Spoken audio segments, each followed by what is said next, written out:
Imaginez 2 salles de formation. Dans la première, un formateur debout face à 20 personnes assises, slide chargé de texte, stylo qui gratte les feuilles. 30 jours plus tard, sondage auprès des participants. Ils se souviennent de 10 à 15% du contenu. Dans la deuxième salle, ou plutôt dans le même espace numérique, chaque apprenant choisit son propre chemin, produit, échange, se trompe, corrige, et réfléchit sur ses erreurs. Même délai, même sondage. Le taux de rétention dépasse 60%. Même thème, même durée. Résultats radicalement différents. La différence ? On est passé d'un apprenant spectateur à un apprenant capacitant. Ce programme, intitulé « L'apprenant capacitant, des pédagogies actives aux écosystèmes numériques ouverts », va vous donner exactement les outils pour opérer cette transformation dans vos propres dispositifs. Que vous travaillez en présentiel, en e-learning ou en formation hybride, les principes que nous allons parcourir ensemble s'appliquent à votre contexte. Voici ce que vous serez capable de faire à l'issue de cette vidéo. 1. Décrire l'évolution des méthodes pédagogiques et positionner votre pratique sur ce continuum. 2. Appliquer les principes de l'apprentissage actif pour concevoir des activités qui engagent vraiment. 3. Utiliser les outils numériques non comme des gadgets, mais comme des architectures capacitantes. Et 4. Évaluer votre propre scénario pédagogique avec la grille des 14 dimensions de Jezegou. Commençons. Idée force. Cette vidéo répond à une seule question. Comment faire en sorte que l'apprenant soit l'auteur de son apprentissage, et non son spectateur? Avant de concevoir quoi que ce soit, il faut comprendre d'où l'on vient. L'histoire des méthodes pédagogiques est une histoire du déplacement progressif du pouvoir, du formateur vers l'apprenant. Cette évolution s'est faite en 5 étapes que la slide illustre parfaitement. Étape 1. La méthode transmissive. L'enseignant est un expert qui parle, l'apprenant écoute. C'est le modèle du cours magistral. Cette méthode est efficace pour un seul objectif: transmettre de l'information à un grand nombre de personnes en peu de temps. Elle échoue dès que vous voulez que les gens sachent faire quelque chose avec cette information. Exemple concret. Méthode transmissive au quotidien. Un directeur RH réunit ses 30 managers pour leur expliquer la nouvelle procédure d'évaluation annuelle via une présentation PowerPoint de 45 minutes. En fin de réunion, il demande « Des questions ?» Silence. 3 semaines après, 60% des managers ont mal appliqué la procédure. Le contenu a été transmis. Il n'a pas été appris. Étape 2. La méthode démonstrative. L'enseignant montre. Il met en scène. C'est le « Regardez comment je fais », très utilisé dans les formations techniques et professionnelles. Plus efficace que la transmission pure, parce qu'elle active la perception visuelle et le cortex moteur par observation. Mais l'apprenant reste encore spectateur. Étape 3. La méthode interrogative. La maïeutique socratique. L'enseignant questionne, guide, provoque la réflexion. L'apprenant commence à penser activement. C'est un progrès réel. Mais attention, si l'enseignant a toutes les réponses en tête, et que les questions sont fléchées vers une seule bonne réponse, on n'est pas encore dans la co-construction. Étape 4. La méthode active. L'enseignant devient médiateur. Il pose des problèmes, crée des situations, et laisse les apprenants chercher. C'est là que la rupture cognitive se produit. Les méthodes actives ont pour objectif de rendre l'élève acteur auteur de ses apprentissages. Remarquez les 2 mots. Acteur, il fait quelque chose. Auteur, il produit quelque chose qui lui appartient. Exemple concret. Méthode active en entreprise. Un formateur en négociation commerciale ne donne plus de cours sur les techniques de closing. Il crée une simulation. Chaque apprenant joue un commercial face à un client difficile joué par un pair. Ils ont 10 minutes. Après le groupe débrief, qu'est-ce qui a fonctionné? Pourquoi? La théorie arrive ensuite, comme validation des découvertes, pas comme point de départ. Étape 5. La méthode expérientielle. L'apprentissage se fait par l'action réelle, dans un contexte réel. Stage, chantier, projet d'entreprise. Mission terrain. L'enseignant disparaît presque totalement. Il est remplacé par la situation elle-même. C'est le modèle le plus puissant en termes de transfert de compétences, et aussi le plus difficile à organiser. La leçon centrale de cette évolution. Le rôle de l'enseignant bascule de dépositaire unique du savoir à facilitateur et architecte de situation problème. Ce n'est pas une dégradation de son rôle. C'est une élévation de sa responsabilité. Il ne s'agit plus de bien parler, mais de bien concevoir à retenir. Plus une méthode place l'apprenant en position d'acteur-auteur, plus les effets sur la rétention et le transfert sont mesurables et durables. Piaget, Brunner, Vygotsky, le triangle fondateur. Derrière toutes les méthodes actives, il y a 3 noms incontournables. 3 chercheurs qui, chacun à sa manière, ont démoli l'idée que le savoir pouvait se transmettre comme on verse de l'eau d'un pot dans un autre. Exemple concret. Piaget en formation professionnelle. Vous expliquez à un manager ce qu'est l'intelligence émotionnelle pendant 20 minutes. Il écoute poliment. Maintenant, vous lui donnez une étude de cas. Son équipe vient de vivre un conflit. Il doit analyser les émotions en jeu et proposer une réponse. En cherchant, en se trompant, en recommençant, il construit réellement le concept. Ce n'est plus du vocabulaire abstrait, c'est une compétence ancrée. Jérôme Brunner ensuite. Il ajoute 2 dimensions essentielles au modèle de Piaget. La première, la découverte. Apprendre par la découverte guidée est plus puissant qu'apprendre par la réception. Le formateur ne donne pas la règle. Il crée une situation à partir de laquelle l'apprenant la découvre lui-même. La deuxième, l'étayage, le scaffolding. Le formateur n'abandonne pas l'apprenant face à la complexité. Il construit un soutien temporaire, un filet de sécurité qu'il retire progressivement à mesure que la compétence se développe. Lev Vygotsky enfin, probablement le plus révolutionnaire des trois pour le designer de formation. Sa thèse, l'apprentissage est fondamentalement social. On n'apprend pas seul dans sa tête. On apprend en interagissant avec d'autres pairs, experts, tuteurs, qui nous permettent de dépasser ce qu'on pourrait faire seul. C'est le concept de zone proximale de développement que nous allons voir à la slide suivante. Et ce principe fonde toute l'importance que nous accordons aujourd'hui au travail collaboratif, au forum de discussion, au projet en équipe. Exemple concret, Vygotsky en action. Un apprenant junior dans un cabinet de conseil est bloqué sur une analyse financière. Seul, il n'ira pas plus loin que les données brutes. Son mentor senior lui pose des questions. Que dit ce ratio sur la structure de coût? Quelle décision cela suggère-t-il? Point. L'interaction avec l'expert lui permet d'atteindre un niveau d'analyse qu'il n'aurait jamais produit seul. Quelques semaines plus tard, il fait la même chose sans aide. C'est précisément la ZPD de Vygotsky.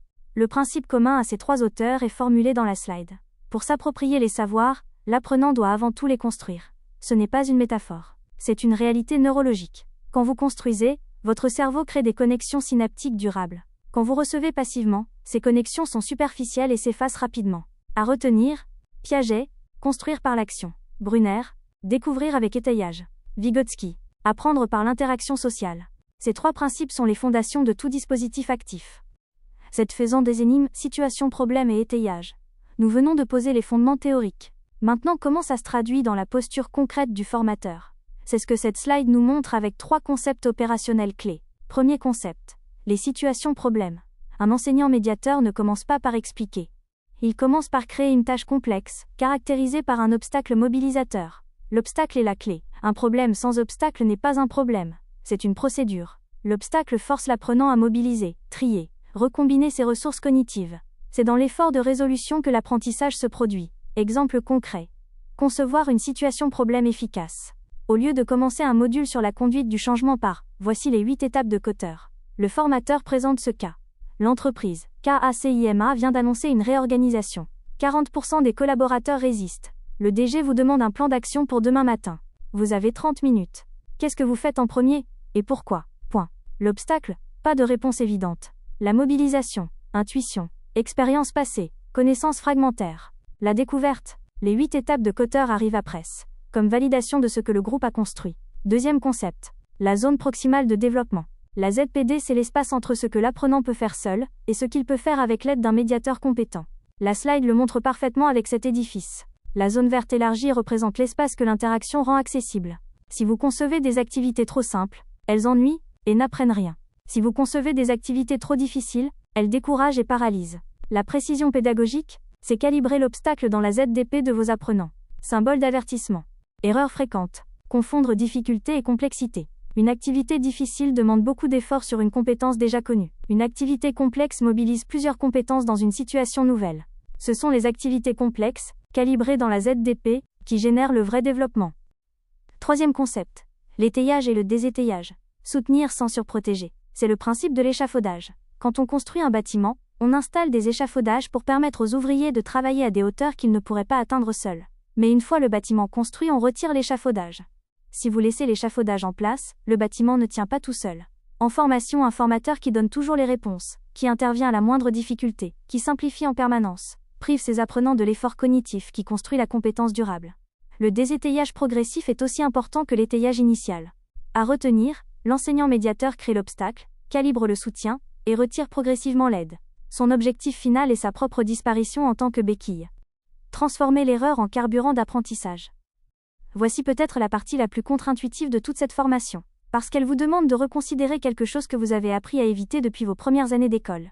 L'erreur. Dans le modèle transmissif, l'erreur est une faute. Elle est notée en rouge, corrigée, pénalisée. Le message implicite, ne vous trompez pas. Ce message tue l'exploration, la prise de risque, la créativité, tout ce dont on a besoin pour apprendre des choses nouvelles et complexes. Dans le modèle actif, l'erreur est un matériau collectif pour la construction du savoir. Il faut laisser s'exprimer les tâtonnements. Pourquoi? Parce que l'erreur révèle la structure de pensée de l'apprenant. Elle montre au formateur, et à l'apprenant lui-même, là où la compréhension est incomplète, fausse ou absente. Sans erreur visible, impossible d'intervenir précisément.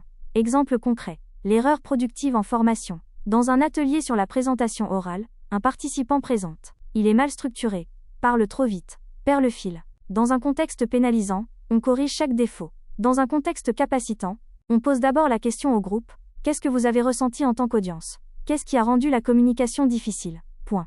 Le participant lui-même commence à voir ses propres erreurs à travers le regard de l'autre.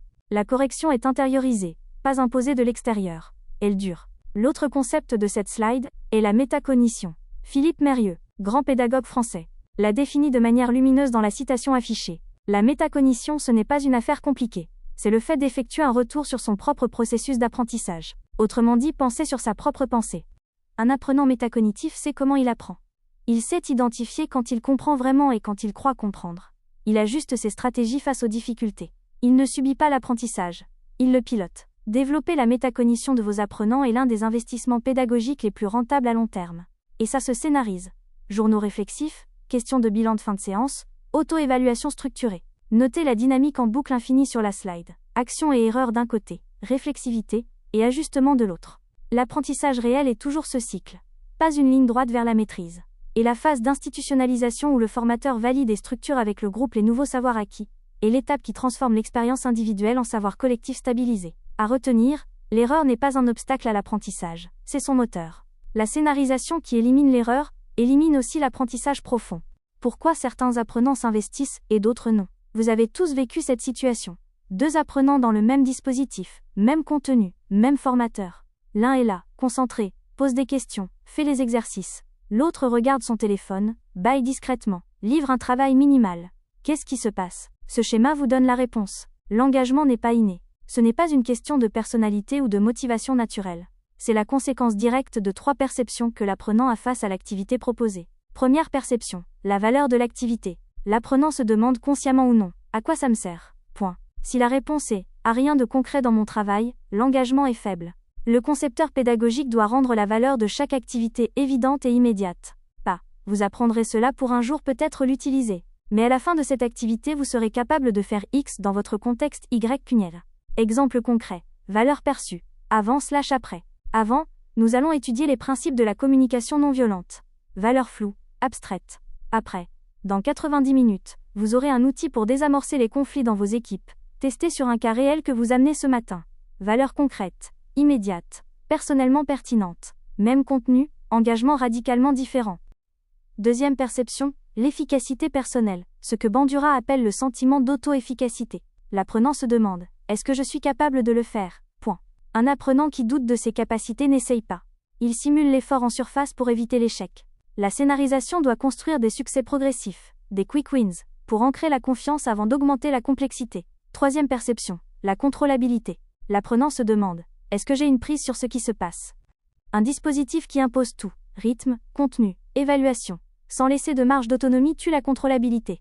Et sans contrôlabilité, pas d'engagement soutenu. C'est pour cette raison que les formations à choix multiples, les parcours personnalisables et les projets à thème libre génèrent plus d'engagement que les parcours 100% imposés. Ces 3 perceptions alimentent les choix et buts de l'apprenant, qui génèrent un comportement observable d'engagement et de persévérance. Ce comportement produit de la métacognition et de l'autorégulation, ce que nous venons de voir. Et la boucle se referme. L'autorégulation modifie les perceptions. Un apprenant qui a réussi quelque chose de difficile perçoit sa valeur, sa compétence et sa contrôlabilité différemment. À retenir, le formateur ne peut pas injecter de la motivation dans un apprenant, mais il peut concevoir des activités qui activent les 3 perceptions favorables à l'engagement. Un cadre d'analyse pour mesurer l'ouverture de votre dispositif. Maintenant que nous avons les fondements pédagogiques, passons à l'architecture du dispositif lui-même. Le modèle de Gézégou, chercheur française en sciences de l'éducation, propose une grille de 14 dimensions réparties en 3 catégories pour évaluer et concevoir l'ouverture d'un dispositif de formation. Qu'est-ce que l'ouverture d'une formation? C'est l'ensemble des libertés de choix que vous accordez à l'apprenant pour exercer un contrôle sur ses propres apprentissages. Une formation entièrement fermée impose tout. Le lieu, le moment, le rythme, les objectifs, le chemin, les ressources, l'évaluation. Une formation entièrement ouverte laisse tout à l'initiative de l'apprenant. Ni l'une ni l'autre n'est idéale. L'art est dans le calibrage.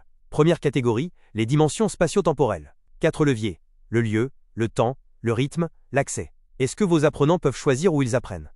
Quand? À quelle vitesse? Avec quels prérequis d'accès? Sur la slide, les curseurs sont positionnés vers le milieu pour chaque dimension. C'est une ouverture partielle. Le réalisme pédagogique, pas l'idéal théorique. Exemple concret. Ouverture spatio-temporelle en pratique. Un programme de formation de manager chez un groupe industriel ivoirien décide d'ouvrir partiellement le temps. Les modules théoriques sont accessibles 24 heures. 24. Les ateliers pratiques restent en présentiel collectif. Le rythme, chaque manager avance à son rythme dans les théories, mais converge vers les ateliers aux dates fixées. Résultat, le taux de complétion passe de 67% à 89%, parce que les contraintes professionnelles variables ne bloquent plus le parcours. Deuxième catégorie. Les méthodes pédagogiques. 6 leviers. Les objectifs, le cheminement, la séquence, le format, les contenus, l'évaluation. C'est la catégorie la plus riche et aussi la plus difficile à ouvrir. Permettre à l'apprenant de choisir ses propres objectifs demande une ingénierie réflexive sophistiquée. Lui laisser choisir son chemin d'apprentissage suppose un environnement numérique adaptatif. Lui offrir plusieurs formats, vidéo, texte, audio, simulation, suppose une production plus coûteuse mais beaucoup plus inclusive. Troisième catégorie, communication et support. 3 leviers. Les supports, les outils de communication, les personnes ressources. La question fondamentale, est-ce que l'apprenant sait vers qui se tourner quand il est bloqué? Et est-ce que cet espace de communication est vivant, réactif, enrichissant, ou juste une boîte mail que personne ne lit? Symbole d'avertissement. Attention au mirage de l'ouverture totale. Des études montrent que les apprenants peu autonomes, dans un dispositif trop ouvert, développent de l'anxiété et abandonnent. L'ouverture doit être progressive et accompagnée, calquée sur le niveau réel d'autodirection de votre public. À retenir, les 14 dimensions de Jezegou sont un outil de diagnostic ET de conception. Avant de produire, évaluez votre dispositif sur ces 14 curseurs. Vous verrez immédiatement où vous avez fermé des portes sans y penser.